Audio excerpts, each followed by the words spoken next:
আজকে বৈশাখী ভর্তার মেনুতে রেখেছি লইট্টা মাছের ভর্তা। যেভাবে করেছি এতে ভর্তার পরিমাণ তো বেড়েই যাবে, পুষ্টি গুণও বেড়ে যাবে, আর স্বাদে হবে অসাধারণ। 500 গ্রামের মতো লইট্টা মাছ নিয়েছি। খুবই নরম তুলতুলে একটা মাছ। আমি ধুয়ে নিচ্ছি আটা আর লবণ দিয়ে।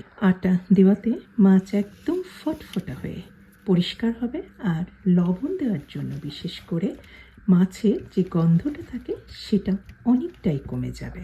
আর এই ভর্তা করার সময় খেয়াল রাখবেন লইট্টা মাছ একদম গোটা রাখবেন, একদমই কাটবেন না।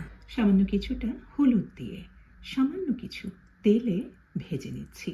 পানি যেটা থাকে মাছের ভেতরে সেটাই সম্পূর্ণ শুকিয়ে নিতে হবে। মাছ ভাজার সময় জাস্ট একবারে আলতো হাতে উল্টিয়ে দিয়ে দুই দিক থেকেই পানি সম্পূর্ণ একদমই শুকিয়ে নিয়েছি। আর কিছুটা ঠান্ডা যখন হয়ে গিয়েছে তখন মাছটার আমি কাঁটাটা বেছে নিচ্ছি। আমি গোটায় রেখেছি মাছটা, এই কারণে কিন্তু খুব সহজে মাঝখানের কাঁটাটা বেছে নেওয়া যাচ্ছে। লইট্টা মাছের এই ভর্তায় আমি কিছুটা দিচ্ছি বরবটি। আমি জাস্ট কিছুটা লবণ দিয়ে সামান্য কিছুটা পানি দিয়ে ভাপিয়ে নিয়েছি। ভাপিয়ে নেওয়া এই বরবটি আমি হাত দিয়ে জাস্ট আধা ভাঙা করে দিচ্ছি, ছাবড়া ছাবড়া করে দিচ্ছি।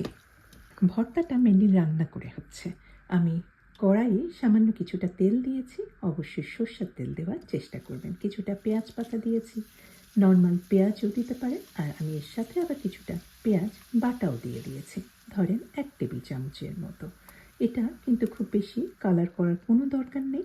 আমি এর মধ্যে দিয়ে দিলাম একটা ছোট পাকা টমেটো, আর আধা চা চামচের মতো দিয়েছি গোটা কালো জিরা। কালো জিরাটা অবশ্যই দিবেন, ভর্তার স্বাদটা খুব ভালো হবে। আর দিলাম হলুদ আর জিরা গুঁড়া। একদম হলদেটে হলুদের রঙটা চলে এসেছে। আর দিলাম 1 চা চামচেরও কিছু কম আদার পেস্ট। মশলার মধ্যে পানি দেওয়ার কোনো দরকার নেই, সমস্ত যে পানি আছে এতে পানিতেই মশলা কষানো হয়ে গিয়েছে, টমেটো বা পেঁয়াজের পানি। আর দিলাম বেশ সরু সরু করে কেটে বেশ পরিমাণে রসুন কুচি। আর তারপরে দিয়ে দিয়েছি আমি বেছে নেওয়া লইট্টা মাছগুলি, আর দিয়েছি 3-4টার মতো শুকনো লাল মরিচ আমি তেলে নিয়েছিলাম, সেটাই ক্র্যাশ করে দিয়েছি। দেখতে ভালো লাগবে, স্বাদটা ভালো আসবে, সুগন্ধ পাবেন। একেবারে ছাবড়া ছাবড়া করে ভেঙে নেওয়া বরবটিটা দিয়ে দিয়েছি। এখন জাস্ট নাড়াচাড়া করতে হবে মিডিয়াম হিটে রেখে। বরবটির মধ্যেও পানি আছে, আর স্বাদ অনুযায়ী একটু লবণও দিয়ে দিয়েছি।